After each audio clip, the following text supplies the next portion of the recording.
প্রথম শ্রেণীর ছাত্রছাত্রীরা, তোমরা কেমনে শাপলা ফুল আঁকবা তা অতি সহজেই আজকে শিখে নাও।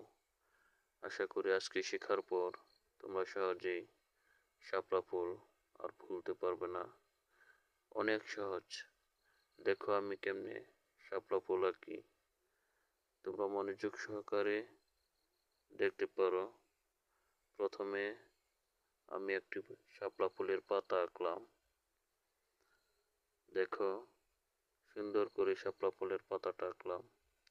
তারপর ওই প্রথম পাতার মতো আরেকটা পাতা সাইডে আঁকলাম, ডান পাশ। আরেকটা বাম পাশে ওইরকম একটা পাতা, তিনটা ফুলের পাতা দিলাম। দেখো সমান সমান, খুবই সুন্দর।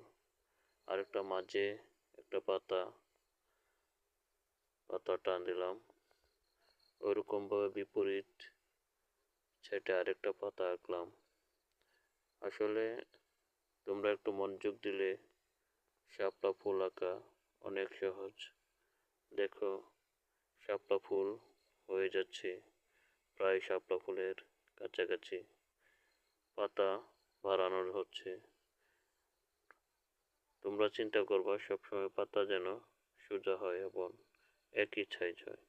প্রত্যেকটি পাতা সুন্দর করে এভাবে তোমরা এঁকে ফেলবা। আসলে শাপলা ফুল আঁকা বেশি একটা কঠিন নয়। তোমরা সহজেই শাপলা ফুল এঁকে সবাইকে দেখাতে পারবা।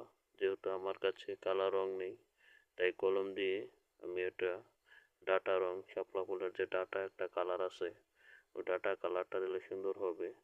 তোমরা এভাবেই প্রতিনিয়ত শাপলা ফুল দিয়ে একবার আঁকলেই দেখবে তোমার শাপলা ফুল অনেক সুন্দর হয়ে গেছে। আশা করি তোমরা পারবে।